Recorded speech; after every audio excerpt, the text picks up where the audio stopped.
Hi, folks, and welcome to Film Optimists, where we talk about all things film with a hefty dose of optimism. I'm your co-host, Seth Boyd. I am Megan Tierney.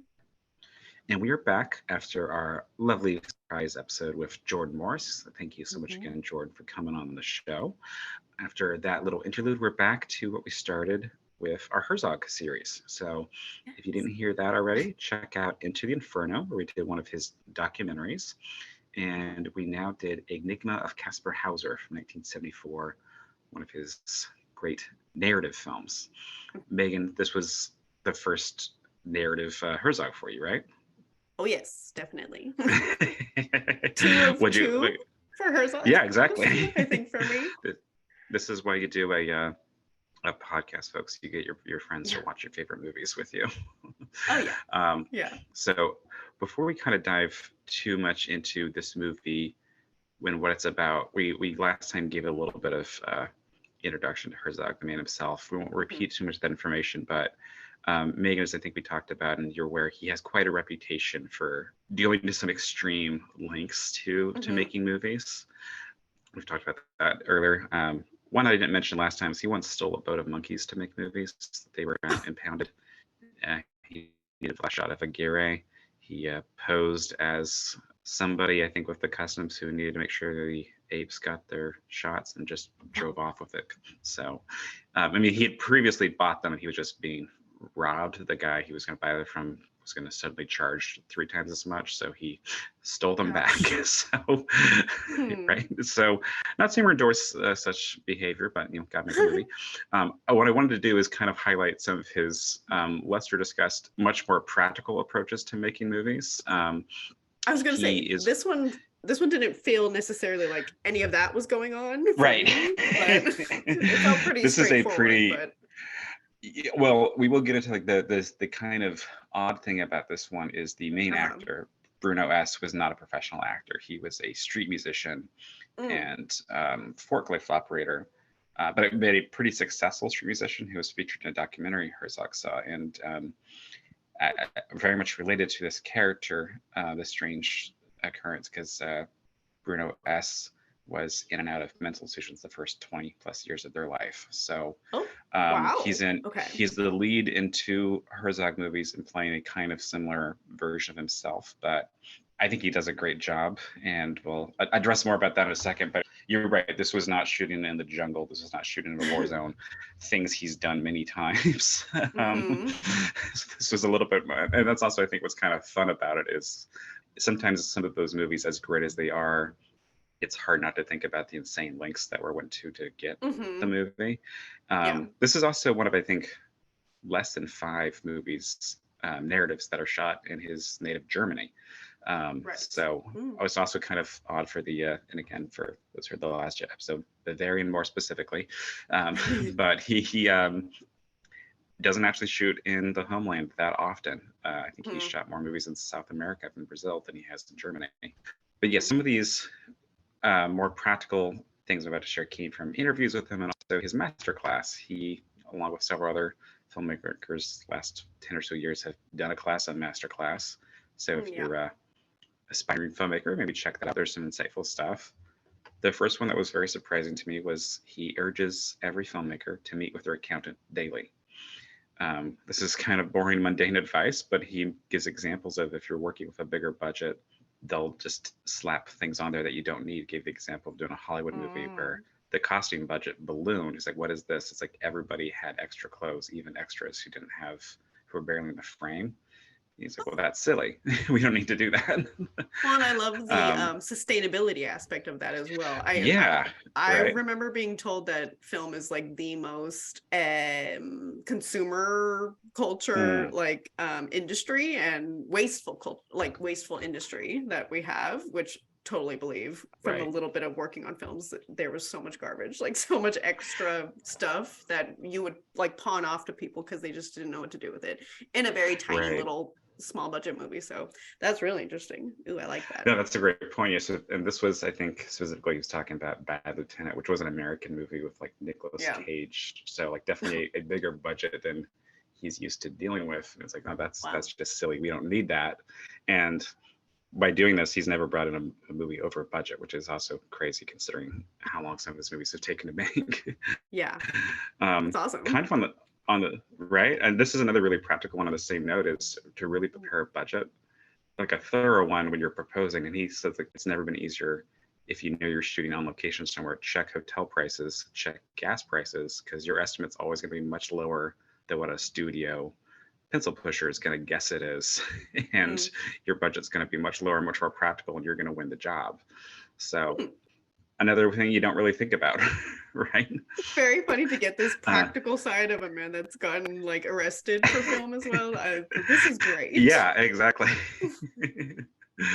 Yeah, I mean, he also in the masterclass says that he, when he writes, he'll be blasting Mozart or Beethoven or Wagner for about 2 hours, and he'll be reading the Poetic Edda, he'll be reading ancient poetry, and then we'll just start writing. And that's what he recommends everybody does. So good advice. Whether that works for everybody, just he said to bring yourself to a heightened consciousness by being surrounded by this beautiful art. He also doesn't write screenplays as screenplays, he writes them as prose. So it doesn't say like, scene one or anything. It's just kind of written like a story. Yeah. Last tip is to eat lunch with the sound crew because they have the best beer. So folks, if you're out there making a movie, now you know. That was all fantastic. Right? So I just want to highlight, as much as he's known for doing some odd things, he has some very practical ones. He also, we should highlight on his more kind of madman but interesting side, does some things in complete contrast with other filmmakers we've talked about. With Hitchcock in our episode of Rope, we talked about how much he would really have everything planned to a T, and really used a lot of storyboarding. Herzog calls the storyboard the tool of the coward. He doesn't believe in it. But what he does is goes to the set with the cinematographer or the location and just make sure he knows what everything looks like in frame, so that by the time they're there, there's room for actors improvising, but they're really going off of things that are natural in the landscape or on the set, rather than just relying it has to look this way that I drew months ago. And I think that's certainly his type of movie. Like we talked about Mad Max Fury Road, that movie was entirely storyboarded. There's no script for it. So there's different things work for making different types of movies, different type of people. Definitely. I was gonna say to each their own. Like I think that may just be a personal preference, possibly also, like if you're a visual person, or if you just need the reality of where you're shooting, which I think did come across a lot in this movie, and maybe that's kind of like a tenement of him, but I feel like he really he seems to pay a lot of attention to location a lot, which is so like obviously true of the previous one that we talked about, which was Into the Inferno, which was a almost nature documentary, like quasi nature documentary, but I feel like that reverence for land was very apparent in this one as well. Like that stood out to me pretty quickly and felt very Herzog, if you will. So that was fun to see. I'm so glad to hear you say that, because that's definitely is a Herzogism, and like okay, cool. I think every one of his films, narrative or feature, has a scene of just animals doing something. We have some shots of geese killing a worm in this, or it's a duck. You kind of have a shot of nature doing its own thing, which is kind of charming but also gross and strange. He there's something that is like would be like the big scene in the nature doc of the animal getting the predator getting the prey.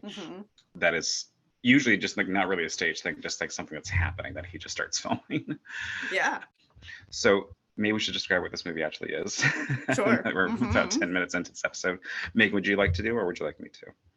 I think I want to hear your take on it, because just how you would describe it. Sure. So this, the title is The Enigma of Kaspar Hauser, and I should note the German title for this translates to Every Man for Himself and God Against All. Great alternative title. But this is based off a true story. Now, the true story is definitely a dubious account, but there was a guy named Kaspar Hauser. They were talking late 1700s Germany, who just showed up one day in a town and could not really talk, could not really walk, just seemed like a invalid. And as they were slowly able to talk to him, told a story about being held in captivity until very recently by one person, and never saw trees, never talked to anybody except his captor, didn't know how to tie their own shoes or let alone walk. So this is the story, the film adaptation of this. And there's historical documents of Kaspar Hauser existing. There are a lot of this is coming from these notes, and it's about kind of what happens when this person enters the world as an adult, I agree. without being prepared for it. I think this is some very interesting, and I think many have noted it really does take on like a fairy tale rules. And I mean, the good fairy tales that made it to America, the more stranger earlier adaptations, earlier versions of this from Grimm's or something. But because we'll get to it, but certainly a darker ending for this one. But you have some really interesting social commentary that's developed from this guy, who's put in a lot of situations that, you know, I think one imagines Herzog deeply identifying with this character, frustrated by a set notion of logic, that a question can only have one specific answer, even though they've thought of something that to them makes perfect sense, you know? Yes. I would say that's kind of the bulk of the movie. Okay. Yeah. So what did you think of it? I liked it. I think that you said it correctly. Like, it feels very much like it felt like a movie about society, and specifically like Herzog's take on kind of calling out like the hypocrisies maybe of society, or just like the inadequacies of society. Especially that what I noticed is when the village people, or the people that come upon Kaspar, I feel like the commentary is really there when they're kind of observing Kaspar and not necessarily interacting with him, but just the sheer observance and like talking amongst themselves about like this person that they encounter. I feel like that was very much done as kind of like a metaphor for how society would kind of act for a person like Kaspar, or like for a you know, even disabled another that was the word that came up for me too. Like I think of like people with disabilities, people on the autism spectrum today. Like I feel like that it felt very like adjacent to that kind of. So I certainly think that was an opinion like piece that was a part of this film that came through. I really agree. I think this movie is interesting. I think there is. We've had a few movies on the show now that are by no means a clear-cut horror movie. Thinking like Mulholland Drive, etc., but are also, to me, some of the most frightening movies. And this is one of the most frightening movies to me. Oh wow, yeah. And a lot of that is this who is this guy who captures him, who does like what is his end goal here, and we'll just kind of spoil it now. After Kaspar's been living amongst the villagers for a while, his original captor comes back and kills him.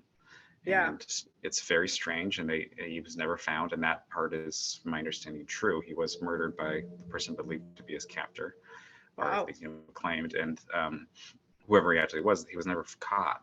So it's this very strange, very disturbing, who is this dark force who's controlling this life and just lets it out for a little bit.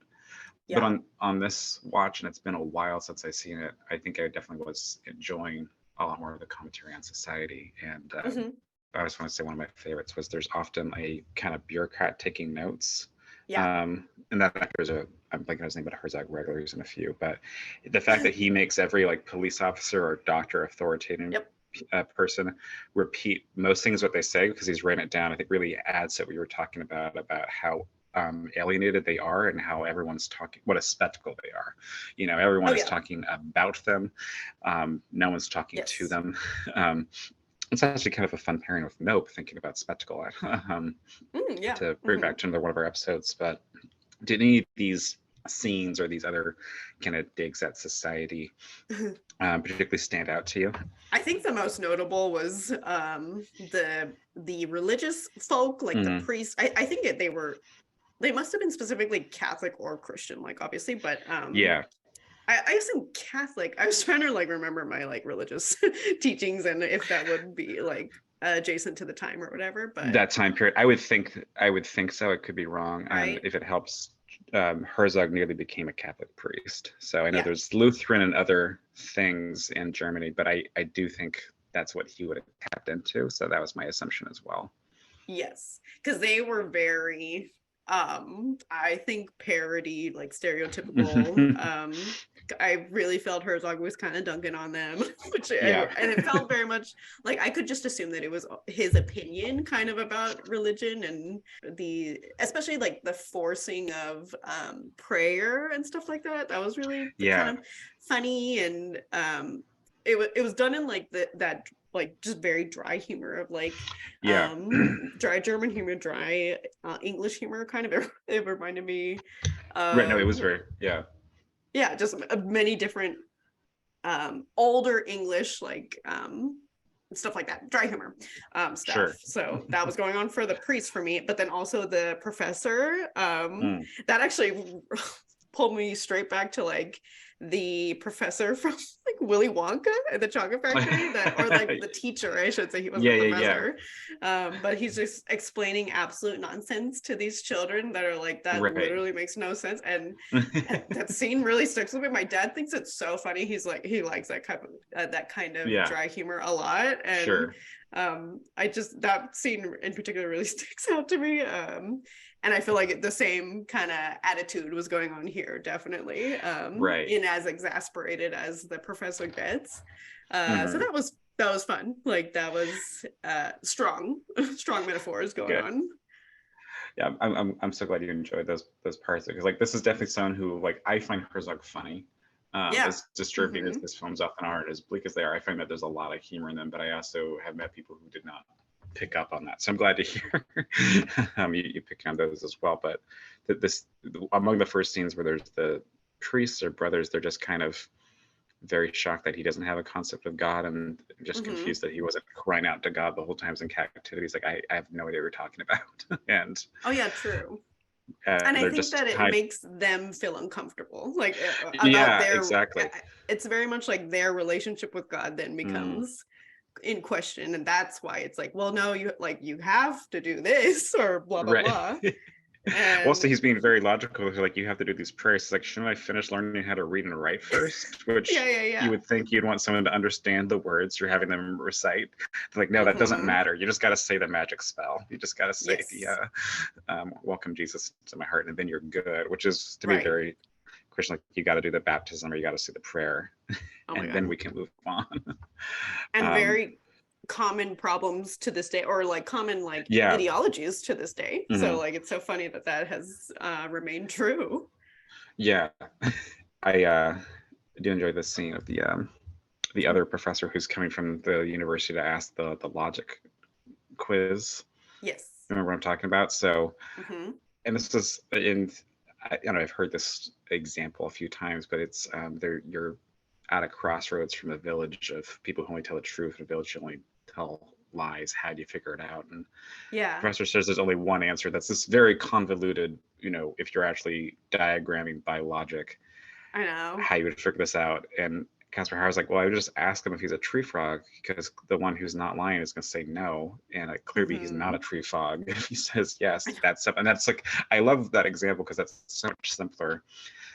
I don't know, I definitely enjoyed studying philosophy in college, and I will read it occasionally now, but I have a friend who's a philosophy major, and it is very grating to me how long-winded and convoluted the phrasing of usually a relatively simple concept is. Not always, but sometimes, like, wait a minute, this is much simpler than you're making it. Oh my God.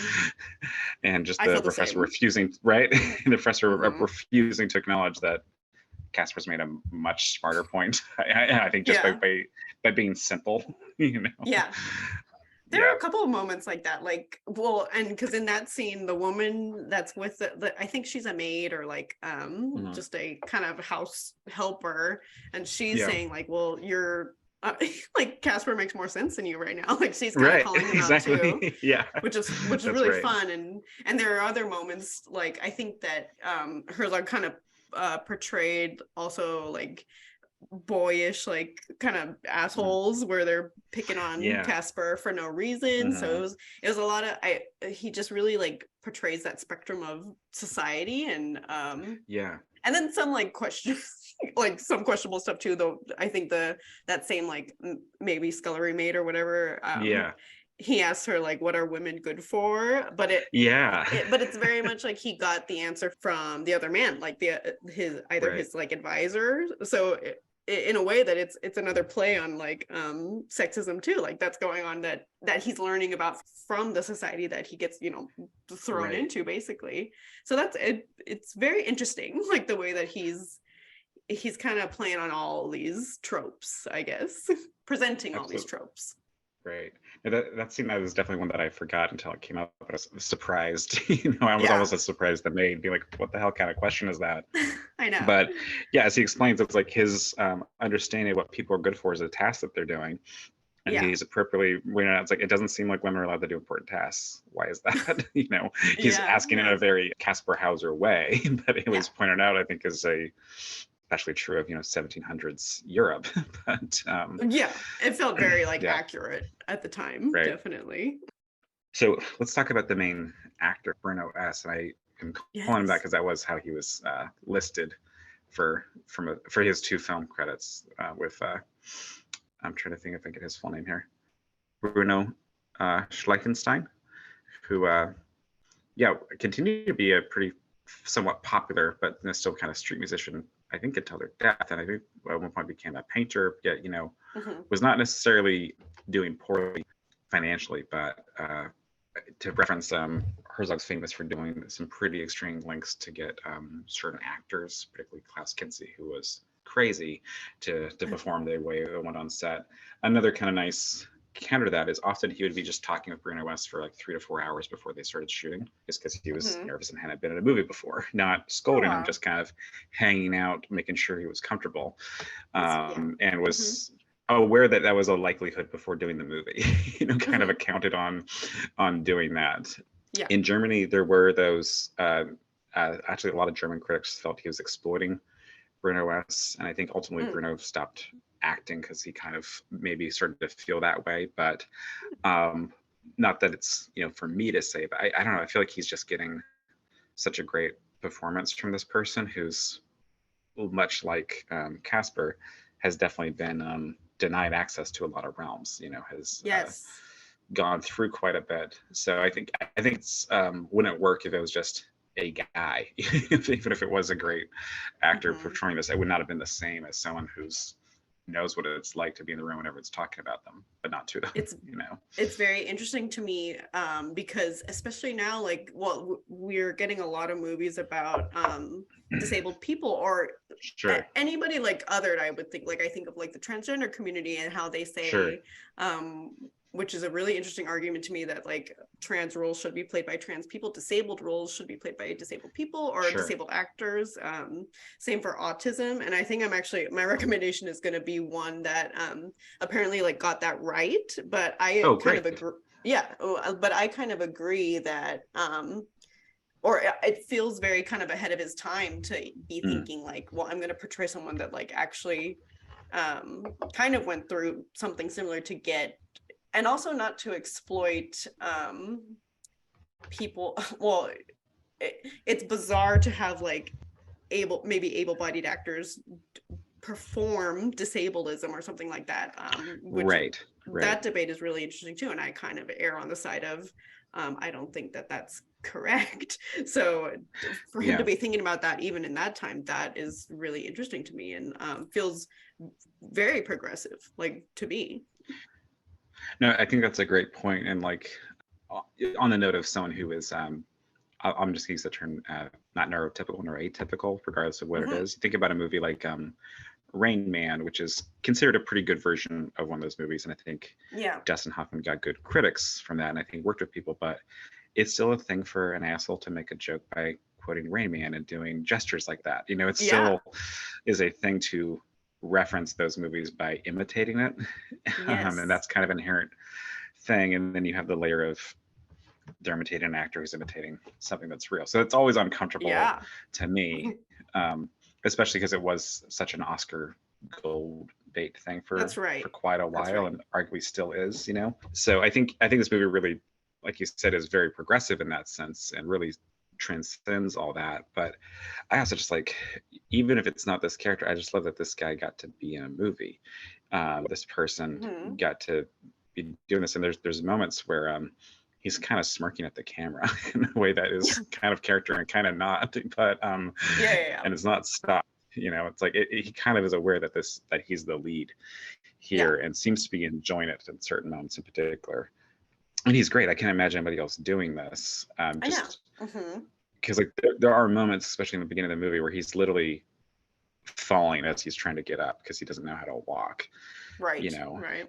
And there's, like you said, there's the first large section of just people just kind of staring at him before it's before anyone begins to interact with him. I imagine that must have been cathartic for him, to that's true, to play that.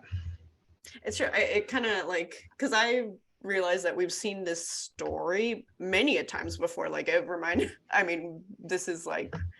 this is literally like Jungle or Tarzan. Like this is sort of also remind me of Edward Scissorhands or something like that. Like a very Hollywoodized version of it. And also the story is actually really interesting because I've heard of like child neglect cases to this day. I kind of like, I think people have a tendency to like the macabre nature of like the idea of being like societally outcast or taken away from society for so long, because it is very taboo, and it has such crazy psychological effects that the movie kind of portrays also.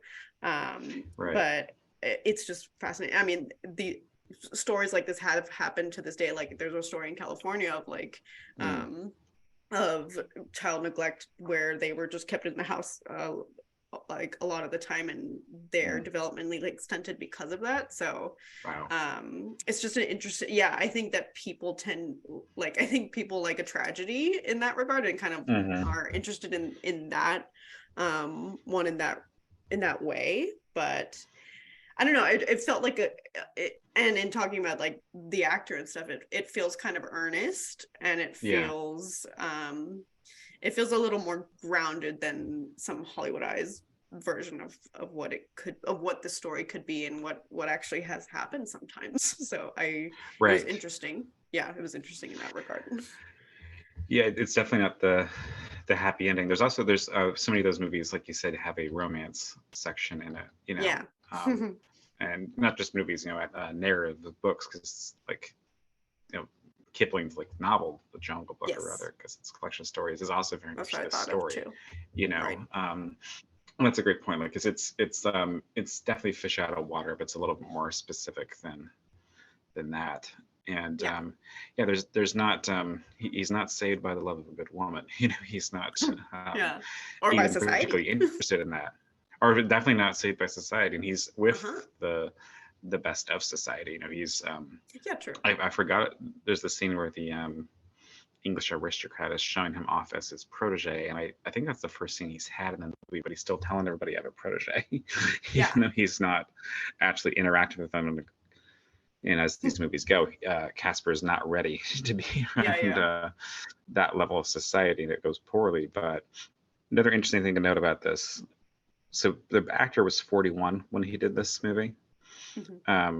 The character, or the person, was about 17 when they were found. And I don't necessarily know if there's a line where they do kind of treat him as young, but to me that wasn't really a problem, in terms of the age difference there.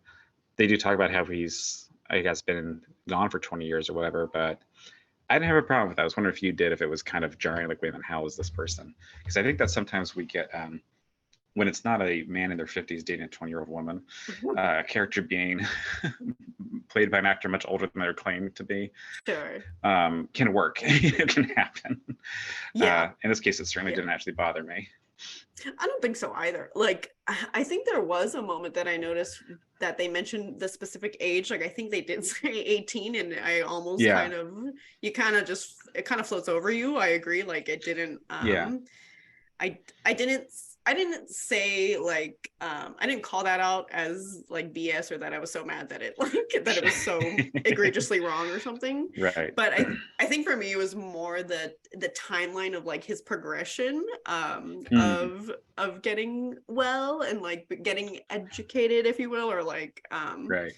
just his progression into society. It felt kind of very, very fast. He did amazing things that like made an amazing progression that, and I think they just don't really mention the like a timeline or how many, I think he's been with the professor for a while, where he says, "You've been with me for 2 years." It's like, what? I thought you just picked him up for the circus. Yeah, exactly. Because also is often the case, the circus is involved at one point. That's yes. So it kind of gets in like Elephant Man territory as well. So that came up for me too. I mean, so I guess it is like it felt like kind of like a amorphous amount of time that was passing. So it was kind of hard to pinpoint like and see the progression as how it is and how well that was done. I'm not quite sure, but that's fine. That kind of I think like the fairy tale aspect. Yeah, exactly. Because I think this is kind of a story out of time that worked for me in that sense of like there is a weird kind of ethereal thing about this. Yeah, so this is like a hour 50 movie. It's not like a tight thriller. And similar to Into the Inferno, often scenes are punctuated with beautiful shots of nature with classical music. It was very odd hearing Canon in D so much in this, because that's become such a like cliche wedding song now. I think it wasn't in the 70s, because it works really well in this. It's a beautiful song, but seen in such a different context was really nice. But I always just love those moments in his movies. If we're just, like you said, there's such a big focus on nature in the films we've seen so far, and I think that's true of all of them. There was some cool, interesting 8mm footage going on too that felt kind of random, maybe, or just not necessarily random, but it felt like kind of a indulgence on like Herzog's part that he just wanted it kind of in there. But I liked it. It was great to see, always fun to see, and very like the shot of like it looked like sorry, not tribes, but pyramids or like ruins, ancient ruins of some sort. It was kind of hard to pinpoint where that even was located or where. Like, it seems a little archival footage that he had himself. It was just funny that it was in there. That was definitely one of those, like, there's, I think, 2 or 3 shots like that. It's like, is this something he shot fresh for this? Or is this, and it did some effects on? Because I know he's done that before. Or is this, like you said, actual archival footage that's used in a interesting way? And I think sometimes the full purpose of it is just like, this looks good. I think, and not necessarily always, because there are those moments of just kind of being amongst the grass, or just watching the duck kill the worm, and you kind of, there's twice where Kaspar Hauser is telling a narrative that doesn't have a conclusion to guess, and you have the footage of that. It's interesting, kind of strange, surreal scenery. Once it's just a lot of people just kind of climbing a stony mountain. And those are some great shots. Then the last one is this kind of lost caravan in the Sahara Desert. And you have these kind of brief images happening there that are pretty major departures from Bavaria, from Germany, that really, I think, stand out in one's mind. That's kind of what you'd expect from him, is some strong images that are going to stay with you. And it was a welcomed mix, but it was just kind of like an interesting mix. Like it almost it's jarring enough to be like, did this belong? Or it felt it just was of note, I should say. But I mean, I think it's certainly true. And Germany stuff was beautiful, like that.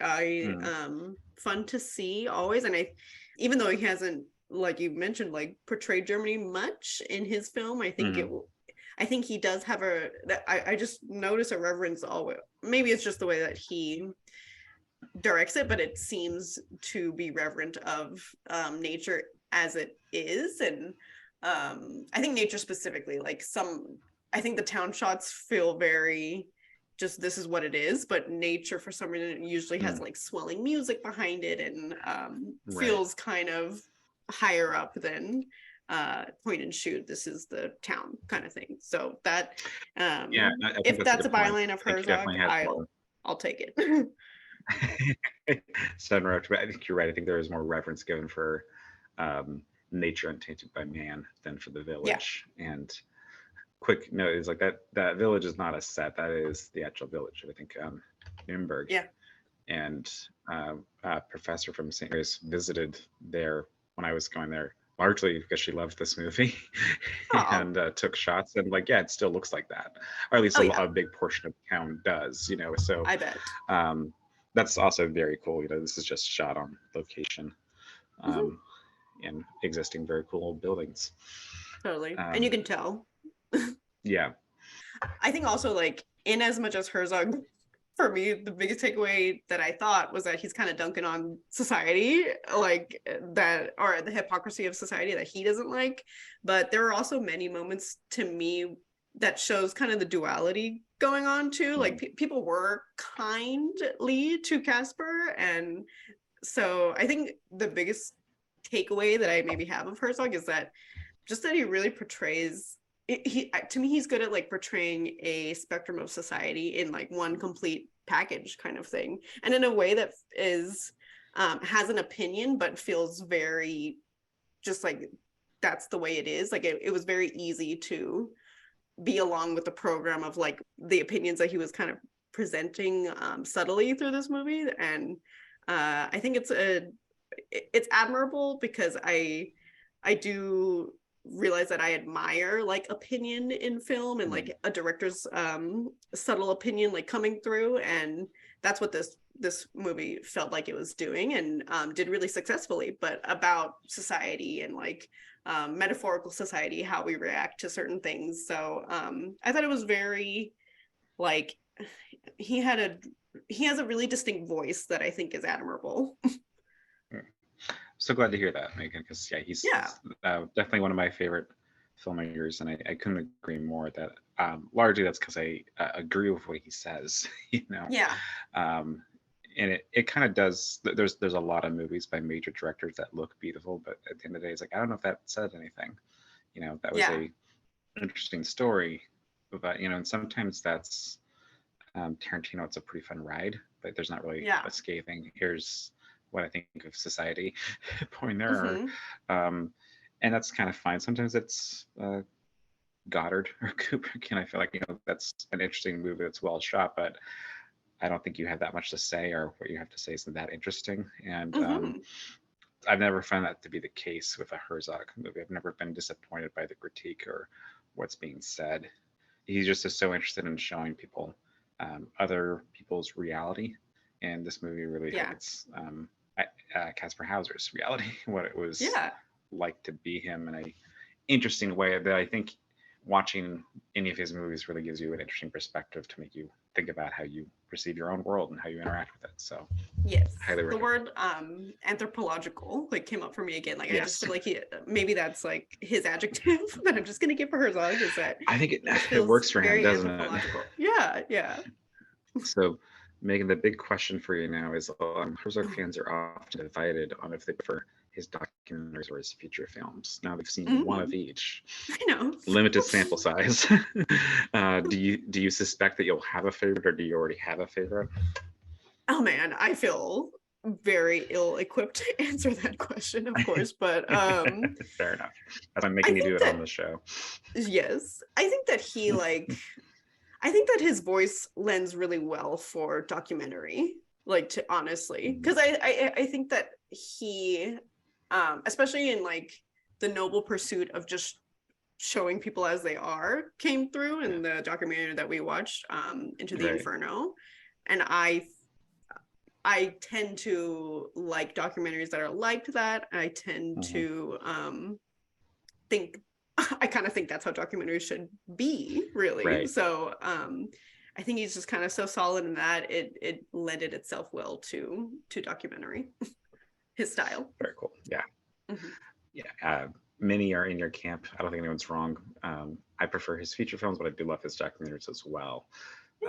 but and I can see I'm why. never disappointed watching one. Thank you. Yeah, yeah, like I totally they are very similar too, because some of his documentaries do kind of blur the line between fact and fiction in an interesting way. So like it's not a radically different experience to watch one or the other. Okay, folks, I think we're gonna move into our recommendations. Meg, would you like to start us off? Sure. So I mentioned during the recording that it is kind of like, this film is really interesting to me because of the reason that we talked about, that it is still kind of a thing going on in film where what is the right way to portray others, people that are different from society. And we're getting a lot of really amazing stories that include these kinds of people, which I love to see. And then also my sister, my dear sister, is a 1 year away from being a literal psychologist. So our favorite, I've mentioned her, I get to gloat on her before, I'm sure, but our favorite like thing to do in film is see how well people like portray.